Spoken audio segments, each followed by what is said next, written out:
Thanks everyone for coming. Michelle Pappy, Athens City Council. I'm chair of the Transportation Committee, and we're going to have a presentation here by our Engineering Public Works Director, Andy Stone, and our consultants who have been working on this project. This has been a project that is part of the Ohio Department of Transportation and the city and the federal government, actually, because they're looking at the safety around these type of interchanges where there's heavy amounts of traffic. So we're part of a study, and we'll hear more as time goes on. So thanks everybody for coming in today. It started at 3 o'clock. We understand there's been a steady stream of people, so that's what we want to see. Thank you. Andy. Thanks, Michelle. For those of you who don't know me, and I think everybody here pretty much does, my name's Andy Stone. I'm the City of Athens engineer and director of public works, and this is our first public meeting, first public outreach event as we look at the East State and US 33 interchange, and then ultimately the East State corridor in between Home Street and the Walmart entrance. A little bit of background just to kind of explain how we got here.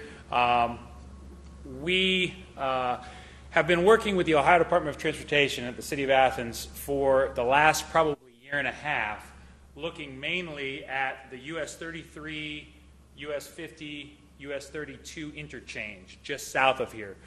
We very, very quickly recognized back when we began looking at this that East State Street and the US 33 interchange with East State Street has a huge impact on the system-to-system interchange that the Ohio Department of Transportation is concerned about. And so as we've strategized about what is the ultimate fix to US 50 and 33, and the main reason to take it a step back that we're looking at US 50 and 33 is we recognize that traffic is increasing with the Nelsonville bypass.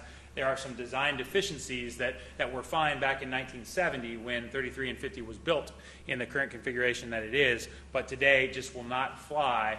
And safety problems will increase as traffic increases on that system. Beyond that, we also know here in the city of Athens that one of our highest crash locations is the East State corridor, and most of those occur in the vicinity of the US 33 interchange. Many of you have sat for, I don't want to say hours, probably minutes, in traffic on East State Street, usually during the PM peak hour or perhaps the Saturday peak hour. We recognize that we're kind of a victim of our own success with the widening of East State Street that we completed back in 2003. We kind of went from 2000 through 2003. That project, going from 3 to 5 lanes on East State Street, has subsequently become a pretty significant regional commercial center. It's not just the commercial center for the city of Athens, it's the commercial center for a large portion of Southeast Ohio. And because of that, East State Street impacts significantly on US 33. Recently, the US 33 bypass has opened in Nelsonville, making it a highly desirable transportation corridor through our region. We recognize that truck traffic is going to increase in the coming years, and so we know that the time is now to really look at the system-to-system interchange and ultimately the things that feed into that system and the system interchange, specifically East State Street. Here today we have a consulting firm. It's Parsons Brinckerhoff. Is that right? Howard Wood and Jared Love are going to get up here shortly and give a little presentation on what they've looked at specifically in this interchange to reduce congestion as well as to improve safety. Beyond that, we've asked them to look at East State Street from Home Street to Walmart, because we recognize that this is an area that there's a lot of activity, and we've wanted to improve conditions there for pedestrians for a long time on East State Street. Really, pretty much since we finished the widening back in 2003, we've recognized that we'd like to make it better for pedestrians and for motorists as well. So they've expanded, and while they've really focused on the interchange in their study, they've expanded, taken a step further, and looked at that corridor. Additionally, here this evening, beyond our two folks from Parsons Brinckerhoff, I suppose I can introduce Solly as well. With Parsons Brinckerhoff, Solly Aldabajit, absolutely someone who's very well known to the Athens community and been a champion for us and for Ohio University as a former ODOT employee and now works for Parsons Brinckerhoff as well. There are a few folks from ODOT here also. Dave Rose is the public outreach, public information, and then Eric Davis and Alan Craig. And I think I got everyone from ODOT that's here this evening. So without further ado, I'd like to turn it over to Howard and Jared so that they can talk about the what they've done so far looking at this interchange. Great. Thanks very much, Andy. I am Howard Wood from Parts of Brickerhoff, and Jared is here to fill us in on the technical aspects, and I'm going to discuss mostly the planning aspects. So the first slide is an introduction. So this is a cooperative study, as Andy mentioned, from the City of Athens and ODOT District 10. Two components, the State Street interchange and the pedestrian corridor. The next slide, a bit of a problem statement.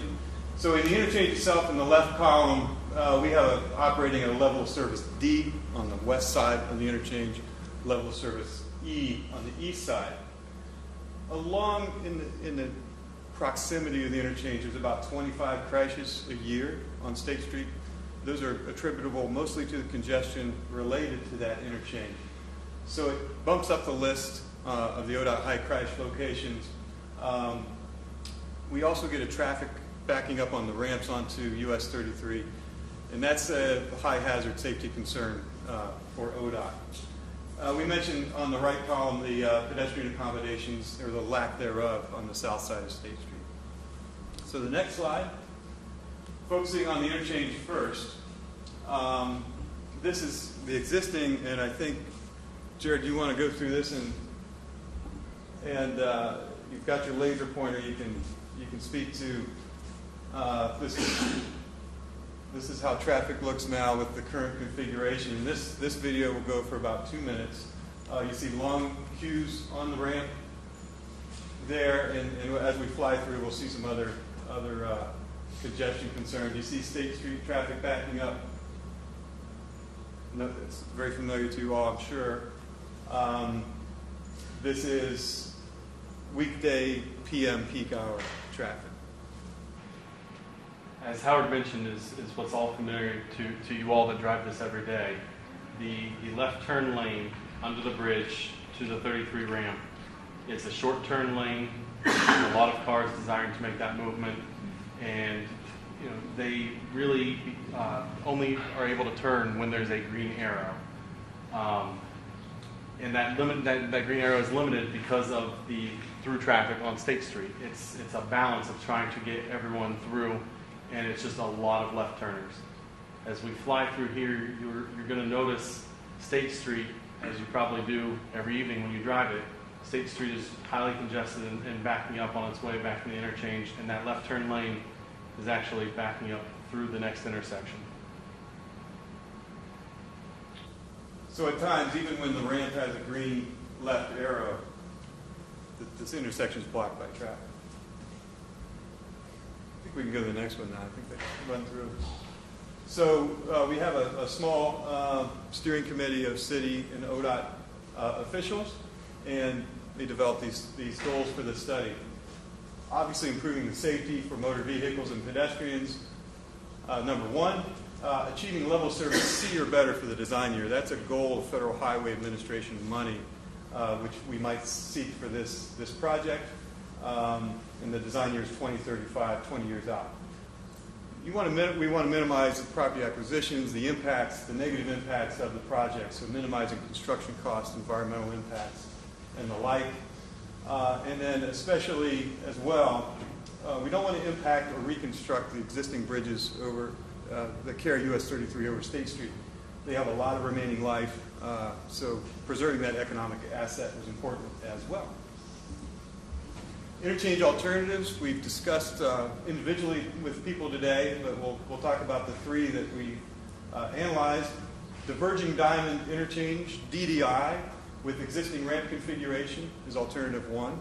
Alternative two was a DDI with the elimination of the current loop ramp, construction of a new ramp completing the diamond that's in the northeast quadrant of the interchange. And finally, alternative three was a dual roundabout design. So next we have a brief summary of the evaluation. Alternative one, which we're going to show in some detail in a few slides, is the DDI with the existing ramp configuration. This ranked highly in our key metrics, our key goals. We reduced the conflict points, which are safety concerns, by nearly 1/3. All the movements in alternative 1 operate at a level of service C or better. So we met that. I went to Ohio State, so I strive for C. I had to do it. Fuel consumption and pollution cut nearly in half. No property impacts, and this had the lowest construction cost at $3.4 million. Next, alternative 2, the DDI with the elimination of the loop ramp. This didn't perform as well from a traffic standpoint. On the Saturday peak hours, and Saturday traffic is highest here, we actually had level of service D on two movements. There's property acquisition acquired of $620,000 as a planning level estimate. Construction costs for this new ramp and the rest of the work is estimated at $5 million. So slightly higher cost as well. Finally, alternative 3 is the dual roundabout. Turned out could not serve the traffic. It failed in our analysis, so we didn't take the dual roundabouts any further through the analysis phase. So next slide is, what is a diverging diamond interchange? It's a great question. This was first built in France over 30 years ago and discovered in the late 90s or early 2000s. No one really knows who designed them in France, but there's about 3 there. Traffic crosses from the right side of the roadway to the left side of the roadway at a signal on one side of the interchange, crosses back on the other side. And in a nutshell, the benefit is this eliminates a left turn phase, a left turn error, and that increases capacity 30%. We're going to show you how this works right now. I think you should come up and I should flick your slide.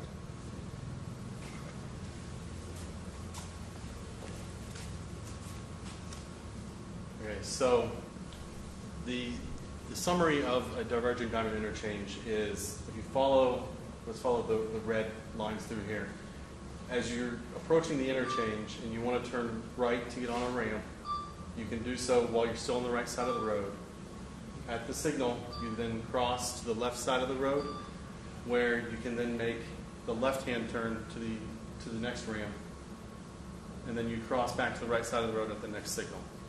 What this does is it essentially makes left turns into right turns. And what I mean by that is you're eliminating the conflict between the left turn and the opposing through movement. And in this, as Howard pointed out, it allows you to get about 30% more capacity in your interchange. And some of these first ones that have been built in America, they're showing up to a 50% reduction in crashes as well. Okay, we have a quick zoomed-in video. I'm sure you all saw the video that was playing in loop before we started talking here, but Just orient us where we're at. oh, I'm sorry. Okay, so what you're seeing right here is Bob Evans is going to be just down off the corner of the screen here, and 33 is running up and down, and East State Street is running across. So right now, these cars are getting the green light, and they're crossing. They're already in the interchange, and they're crossing back from the left side of the road to the right side of the road. At the same time, cars coming down this ramp can turn left, and now they stop, and cars can cross into the interchange from the right side of the road to the left. Cars coming down the ramp wanting to turn right can turn. What this is doing is you only have 2 different groups of people that are getting green lights. And it's all circled around the through traffic, compared to the existing condition where you have the through traffic that needs green time, you have your left turn that needs its green arrow to turn, and then you need to run the ramps. So what we're seeing here is we can go from a cycle length of about 2 minutes to a cycle length of 80 seconds, and it just gets more cars through the interchange in an hour.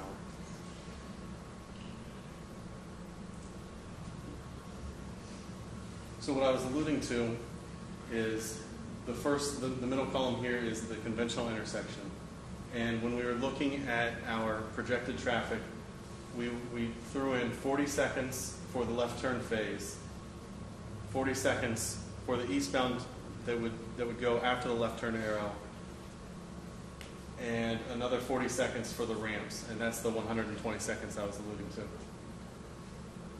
So that's 3 phases, and those left turning traffic get about 1,050 seconds of green time, of green arrow time in a given hour.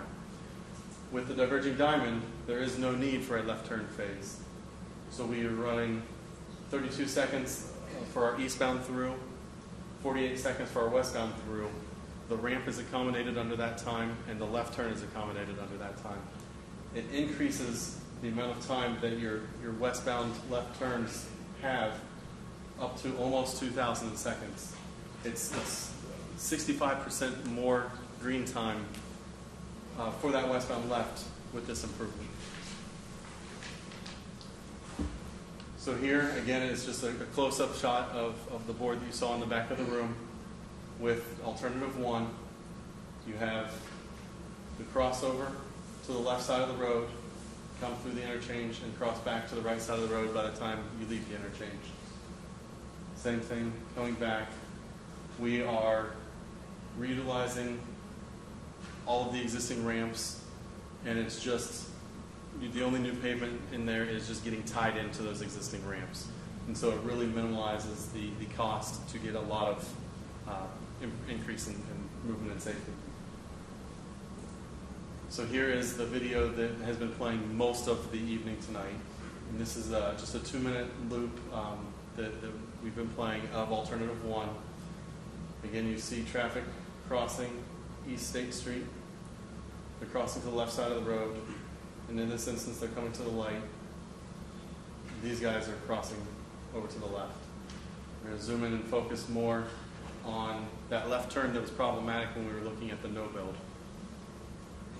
And you see that the backup is eliminated. It's a snappier signal, and the only thing that under this alternative 1 is that you do cross over this this lane that we're proposing in front of Bob Evans that would then feed both of the 33 ramps.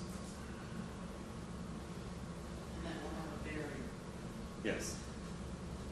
Yeah, as on the typical section on the board, what we have shown so far is a barrier in between that ramp lane, that lane that's by itself, and the opposing State Street traffic, and then a concrete median in between the 2 different through traffic. I would just add that this is the same traffic that you saw earlier, same traffic volume, and as you can see, it does not back up East State Street as before. Yes, this is the same traffic in the same model, taken at the exact same time. It is not an optical illusion. These signals really are improving State Street that much. So here's what we're showing for alternative 2. Again, we have the crossovers for the diverging diamond interchange within the interchange ramps. However, we are eliminating the loop ramp in this alternative, and we are proposing to complete a diamond interchange with a new ramp in the northeast quadrant. Again, here's a video taken just like the no build, just like alternative 1. It's the same traffic, cut at the same time, out of the same model. And we do lose some of the efficiency. As Howard stated, we did have this right curb lane as you're coming westbound from the Walmart side towards the interchange. It is level service D on the Saturday counts. The intersection itself is still a C, and the left turns, they're not queuing back, and State Street is flowing.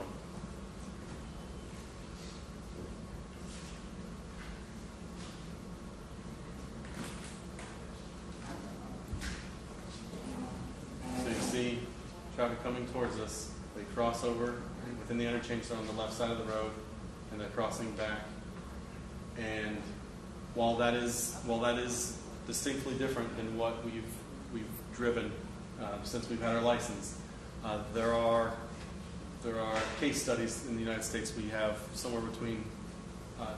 20 and 25 diverging diamond interchanges, and they are actually showing an increase in safety despite the difference in expectations. So as I started to say, right now there are 14 states in the United States that have at least one operational diverging diamond interchange. There's another 6 that are in construction of their first diverging diamond interchange. And there are only 6 states in the entire United States that have not at least taken it into serious study, advanced study for these. They are showing a large increase in capacity, and they're showing a large increase in safety. And with those two, and being able to construct them cheaper than a complete redesign of an interchange, that's why there's an emphasis on these. Okay. And then next, we're focusing more away from the interchange and just along East State from, really we were constrained from East Park to Walmart. We originally looked from home and with keeping the existing bridges on 33, with looking at the potential of a diverging diamond interchange, or even keeping the no-build. There's just not space with the existing bridge to get sidewalk under that left side to have a nice flowing sidewalk. So what we looked at is that this is a typical section further east, and everything stays the same. We still have the existing sidewalk on the north side of the road, the existing 5 lanes of traffic, and we're just showing a proposed 8-foot sidewalk on the south side, and that's what you're seeing on the board in the back of the room. As we talked about, sidewalk on the south side of the road from East Park Drive to Walmart, we have an estimated construction cost of $376,000. It would require a small strip take of right-of-way along a long portion of that corridor, but it would be less than 0.2 of an acre total. And there were 2 locations where we have potential for small retaining walls.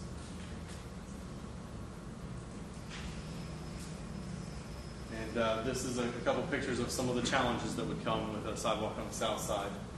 In front of Ponderosa, so this is one of the locations we've identified as would need a small retaining wall.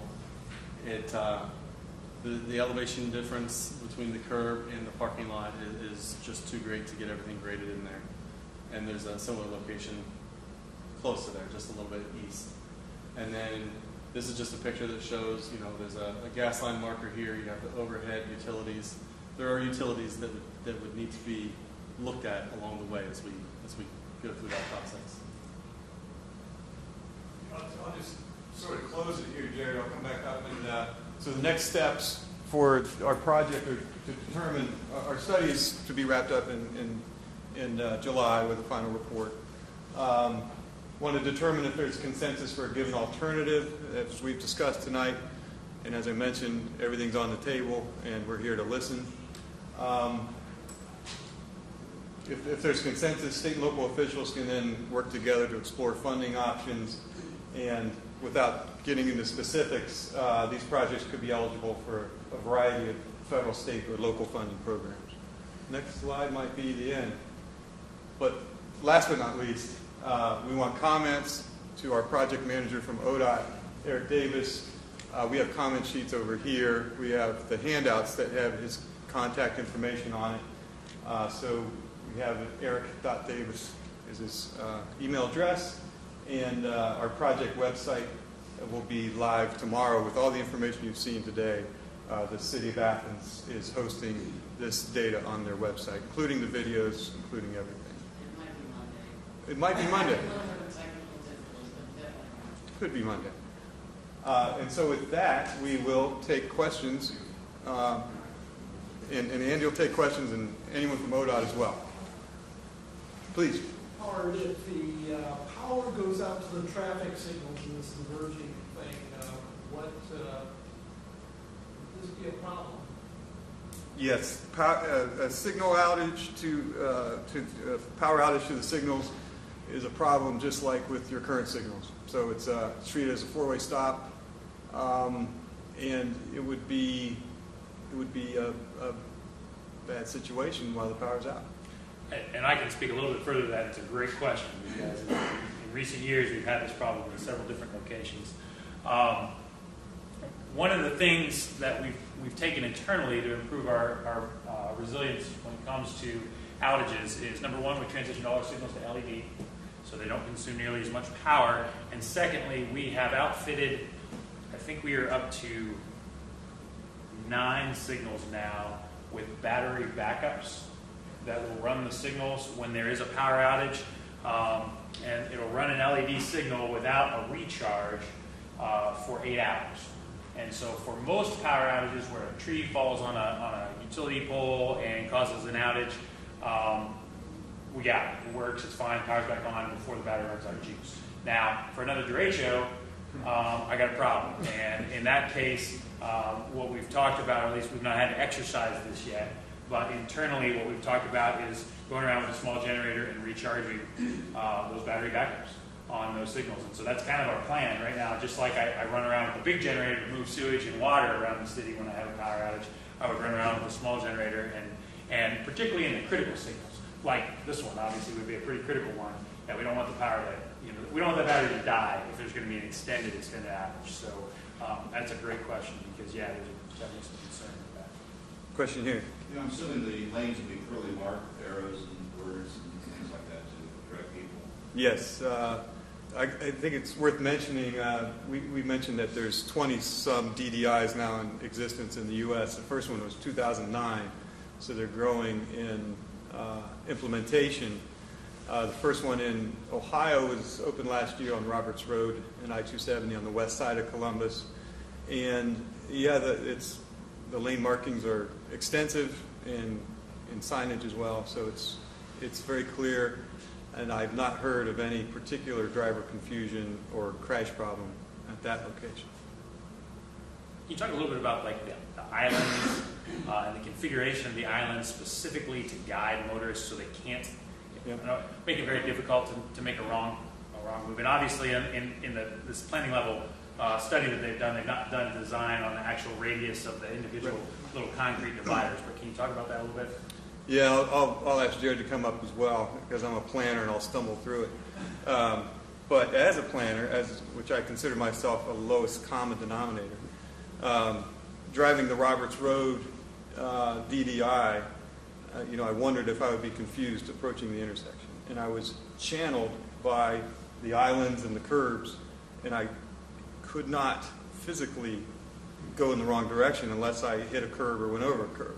So that's how they're designed, and if that's a good enough answer, or Jared can take it. Yeah. Really, we designed these geometrically, the curb, the road, if we physically bend the lane. Everything is to steer the driver, to assume that driver won't know exactly what they're doing, and to do anything we can to take them where we need them to go and where they need to go. And I think also the speed design is 25 miles an hour in there. And that allows you to have some fairly tight turns, and the curbing is, follows that radius. Do you know of any Department of Transportation data out there that kind of addresses learning curves for communities? Example, a roundabout, which I love. It's interesting, I was up there, and you can just see the learning curve slow at first, people not knowing which way they really need to go around the roundabout, people are bigger. But I'm curious about this because this really has that counterintuitive element to it. It's like you really need to shift over and back. Jared was showing me a Federal Highway Administration design and implementation PowerPoint. It was about 100 slides long, and it did have data on driver perception and experience. So were some slides about that? I guess to summarize it as quick as I can, the very first one that was built in America in 2009 in Missouri, they monitored that like a hawk, like you would expect them to, because of the different expectation. And what they found was after a year that while there was a legit learning curve, that the accidents in year one were cut by 50% over the previous year, just with the traditional. So while we're changing expectation, based on our design and our what education we can give, it is working from a safety standpoint. It's eliminating those conflict points, and it's just it's working. Steve, something that we may want to consider as we get into design, should we decide on this alternative, would be to work with whoever the designer is, and then also Ohio University, and specifically the driving simulator that they have in the civil department over there, and see if there's a way we can pull in the simulation out of the design and stick it into that driving simulator, so you can physically take a person, and it seems like they're driving on East State Street, and then driving through the simulated version of that. I don't know, we probably have some extra money that we have to put into it, but it may be money well spent. And it would be a novel use of that simulator. That simulator is there specifically for studying the behavior of the motorist. But that may be something that we want to take advantage of that. Great Research University being right here in the city, we may look to that and try that. And with that first one, FHWA did use a driving simulator, and they put through an extensive study before they implemented it. Like I said, they dipped their toe in the water a long time before they physically implemented it to make sure that it would work for people. You mentioned Bob, and I didn't know if you wanted to possibly. Okay, yeah, sure. Is there a slide that shows the overall plan view that I can see, like back to Home Street, of the interchange itself? Plus, the city engineer opposed to you Is there one? I don't know if we have one in here that zooms out more. Zoomed out for the board. Yeah. Could you put the board up in the front? Yeah, let's grab one of the boards. Specifically, let's grab the one for alternative one, just so we can, because that's really the place that I. And this speaks. Paula's question alludes to the concern that we've got from some quarters related to transfers of pedestrians across the interchange. We've kind of recognized in the study that there just physically isn't enough room if we want to move the 2035 traffic and not stretch the bridge, that we're just not going to be able to put a sidewalk on the south side. Not to mention you have that loop that's there that creates a kind of a freeway entrance ramp feel, which isn't necessarily conducive to pedestrians being on that southern side underneath the bridge. As much as we'd like to do it, so you have sidewalks on both sides of the street going underneath the interchange or underneath US 33, we just don't think that's smart if we're going to keep this configuration, and it certainly isn't practical or isn't possible really with the DDI. So what we've talked about, and they have these in other cities, and some of you can sit and talk to me about crosswalks all day, about my general thoughts on crosswalks and when they're appropriate to be, when you should have crosswalks at uncontrolled locations specifically. And one of the major concerns that we've heard, or not major concerns, but concerns that we've heard are folks that are walking eastbound on East State Street on the south side. The first place or the last place that you can cross at a signal on East State Street is back at May, if you are going to points further east. And likewise from the other direction, if you're coming from the far east side over here, the last place you can cross right now is at East Park Drive. Cross East Park. This is an older photo. We currently have, I don't think we have crosswalks marked, but I think we have pedestrian signals there. But really, the community center is really the last real safe spot, the place where you have a signalized crosswalk where you can hit a button and go across. And so, people have said, hey, what if I'm down here? Where do I cross the street? Well, I cross at Home Street. Well, there's no crosswalk at Home Street, and I feel unsafe. And, I have a strong hesitancy to mark crosswalks at locations where there's not very many pedestrians, just for the sake of putting crosswalks down, because I believe it creates a false sense of security. However, there's a traffic device out there called a HAWK signal, which is and it stands for, what does it stand for? High intensity activated crosswalk. Okay, high-intensity activated crosswalk, which basically is it's almost like some of those signals you see at fire stations, which only turn red when a fire truck is coming out, and it stops traffic in all directions unless the fire truck come out. Home Street does not warrant having a traffic signal put here. In fact, putting a traffic signal here to govern traffic on Home and East State Street actually probably would impact, and we'd really have to think about how it would impact our proposed design for the DDI, because it would play into that, and we'd really have to consider how that worked, and it just doesn't warrant. The volumes are just not there coming out of Home Street to warrant there needing to be a standard two-phase traffic signal there at Home Street. However, Home Street might be a location where a hawk signal would be appropriate, where effectively someone is walking down this side and they want to cross over to this side, they stop traffic in both the Home Street direction and the East State direction, they cross Home Street, and then they can continue on down to points east. There are few enough pedestrians that I don't think it would happen so often as to really impact the functioning of the signal. If it was a location where I have pedestrians crossing all the time, it may be more problematic. But so that's something that we would look at going forward.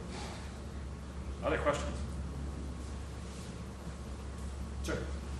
Well, you might want to consider the fact that you're probably going to have a little bit increase in the pedestrians crossing there if you put that on. That's a good point. Absolutely. Absolutely. People, it's there, they would use it. Vice crossing back at Mayor. Jim. You mentioned again, the only data that I saw was 2035. You mentioned 2035. Are we talking about building this for 2035? The rule is when you get federal money, you have to build at least 20 years out. So you project your traffic volumes for what the traffic volumes will be 20 years out. So construction-wise, my goal is to build whatever we build in 2016. So they used, for the planning purposes, they took today's traffic and they projected it out at what'd you use, a 1% growth, which is acceptable basically based on what we've seen here over the last 20 years, as well as what ODOT has looked at for the district, and looked at 2035 to design these models around that 2035 traffic. Yeah, construction 2016 if we can pull the money together. Pull the money together. In the back? The grant project and the pedestrian projects, those can be independent? Again, they can, absolutely. They can be independent. There's no reason why they can't. I have a couple other needs, like namely paving East State Street, that I got to do. I'm getting to that point.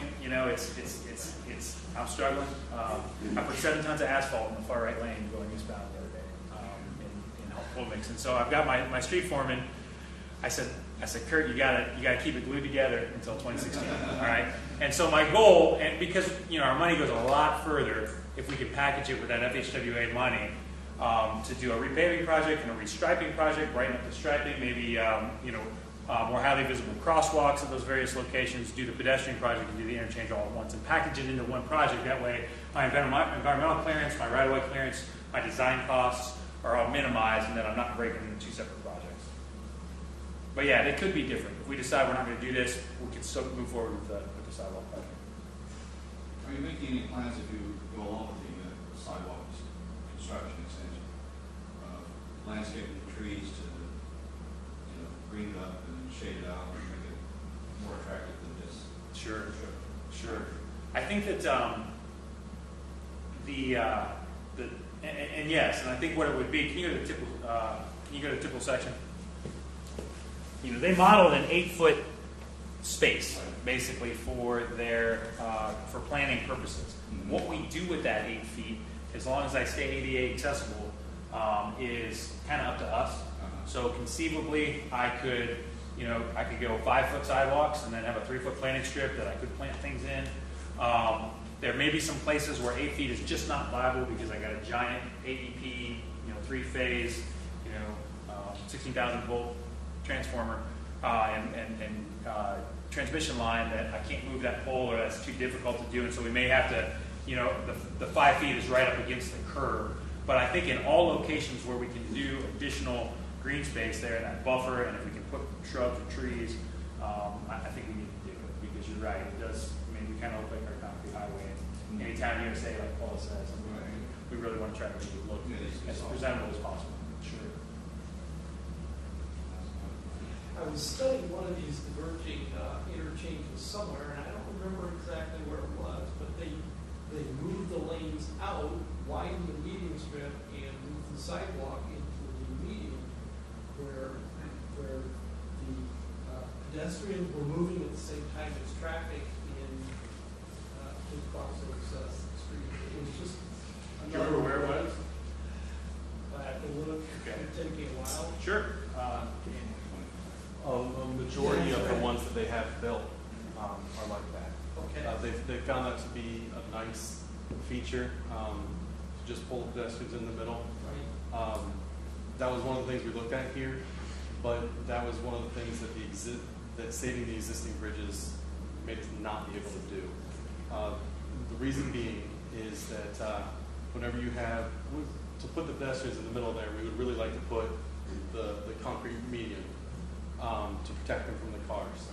Whenever we put that concrete median or anything over 6 inches high, we need to give about 4 feet is the minimum, what they call shy distance for the driver to feel comfortable driving. And once we started adding in all those numbers, we just didn't fit within the existing walls. But a lot of the DDIs, including the very first one, do pull the pedestrians into the middle. The other ones keep them on the outside, and that's what we had to do here, physically because of the distance we had under the bridge. Is the city or ODOT planning any other projects around the State Street or the 50 interchange? And how long is this? I will start, and then I will let Dave and Eric take it from there.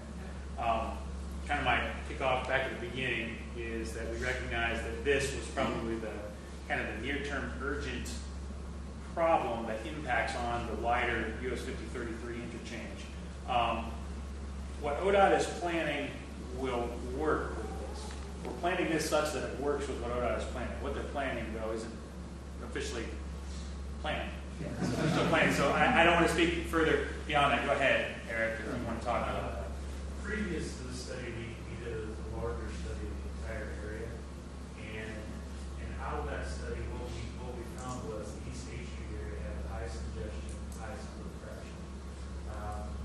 A project to improve everything all at once was going to be tens of millions of dollars. So our strategy was to begin with East State Street while we continue to look for alternative for the larger systems interchange as well as Simpson Avenue. So as we develop the project, we will probably jump back to developing alternatives for the larger systems. Yeah, so let me see the pointer here. So we know that one of the problems for the US 5033 interchange is the potential for backup from this ramp onto the main line, as you have there, and that's one of the kind of most urgent safety problems. And so this project would address that. So that's one thing checked off on improving 5033. Other questions? Okay. Yes, ma'am. I live in the neighborhood across the street and use the park right here very often. So for me, the biggest concern that I have is being stuck at the light, of course, for a long time, but also as a pedestrian crossing the road out here. In your study or your proposal, would the alternative one do anything for safety for pedestrians crossing? You want to talk it? I just asked, crossing at Utah? Charles mainly. No, at Charles. At Charles. Community center. Right. Yeah, that one right there. I think I'll pass it to Andy. That's at a part where they have existing crossing right now. Right? Yeah, we have both there's absolutely our crashes don't indicate that we have a problem there, but that doesn't mean that there's not. So there's a fact that the pedestrians don't necessarily, they feel very exposed crossing there. So there's a feeling problem, and there are near misses as well.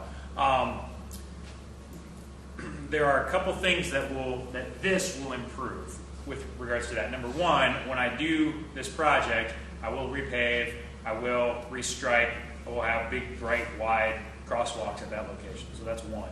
Number two, not having the traffic back up through this signal from the interchange at that PM peak creates one less thing for a motorist to pay attention to where he misses a pedestrian. So whereas it doesn't directly,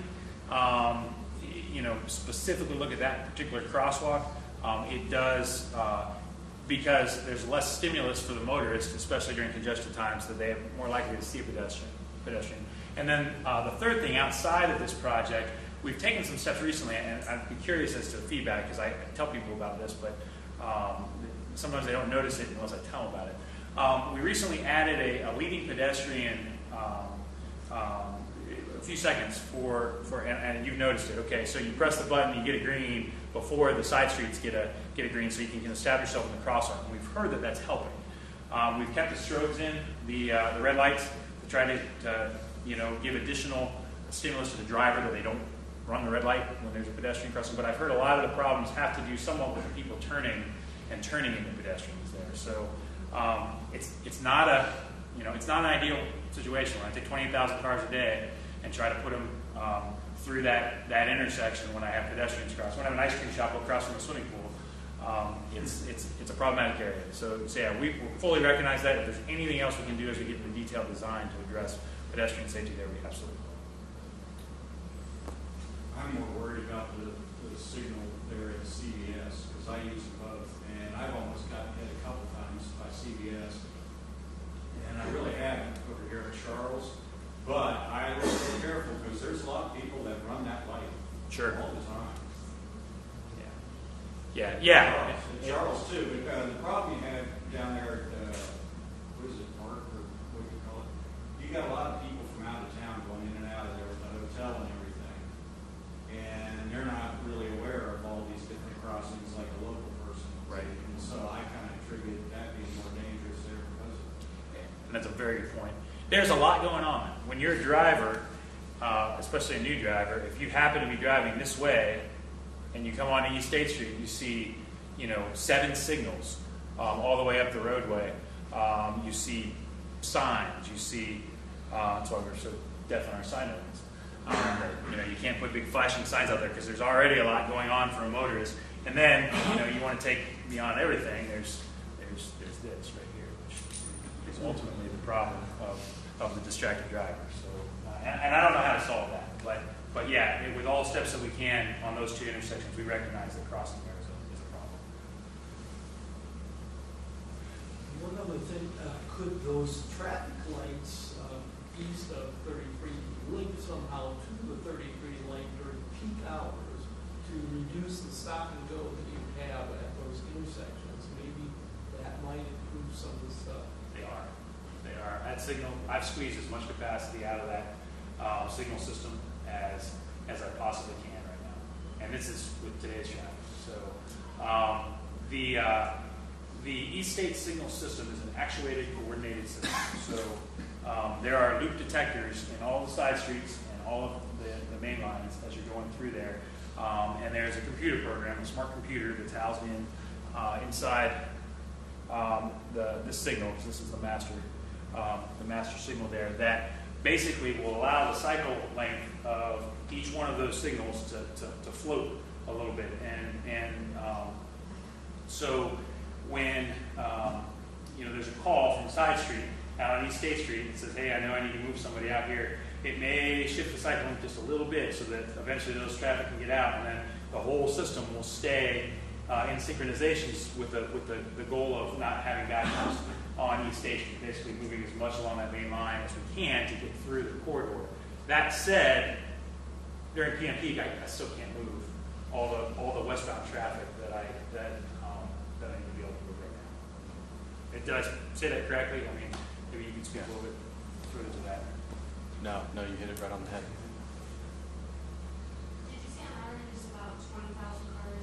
28, really. Yeah, that's kind of the highest we've seen. I know that I think that ODOT's official traffic number is closer to the 24 that they have, but I've got a inside the lanes, like the through lanes, eastbound and westbound.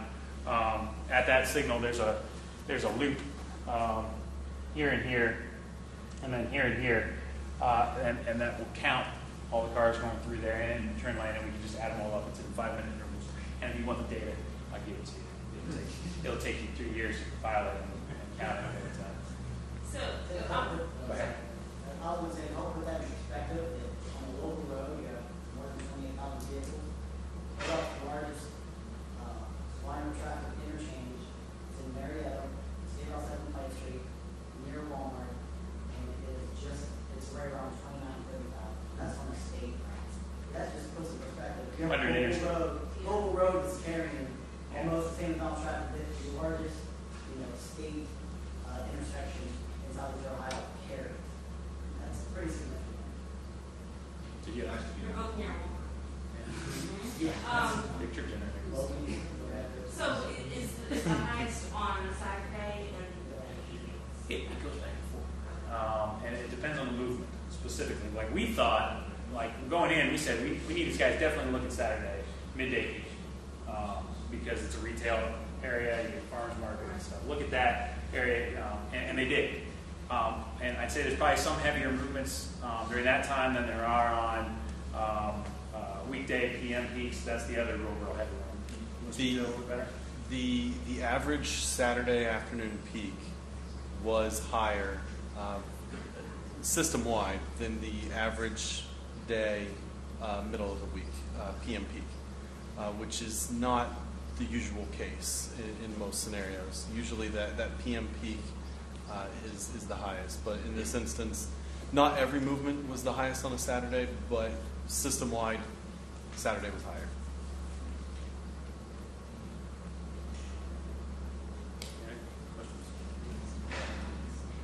Michelle, did you want to? I see some biking people here, and I just wondered if someone wanted to ask a question about bikes. Yeah, I do think it's worthwhile to acknowledge that we get some feedback from some citizens that express concerns about bike lanes and bicycle safety.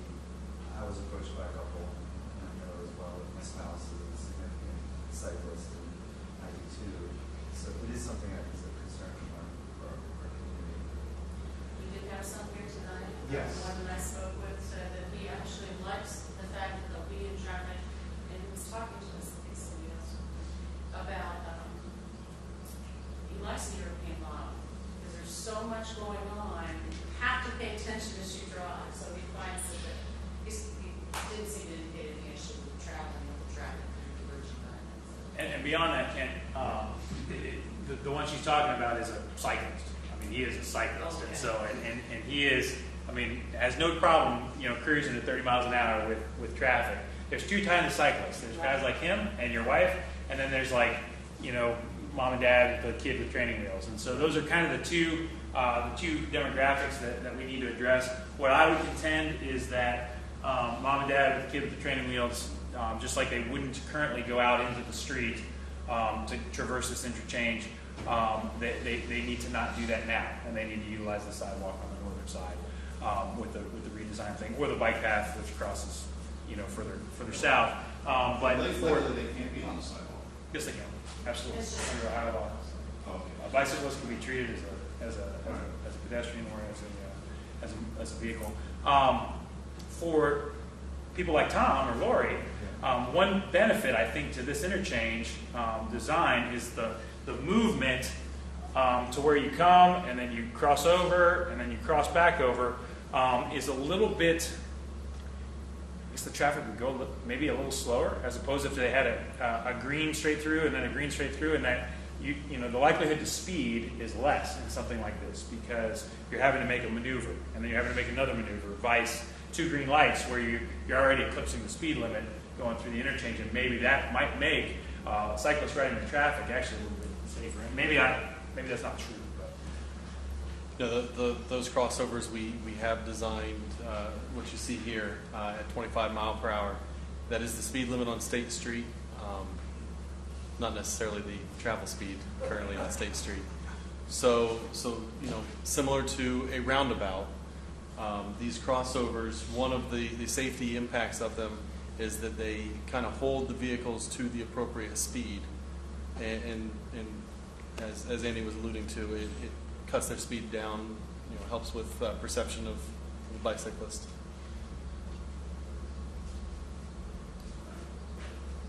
We're definitely here for a little while longer until we take everything down, so if anyone is interested in one-on-one conversation about particular aspects, by all means.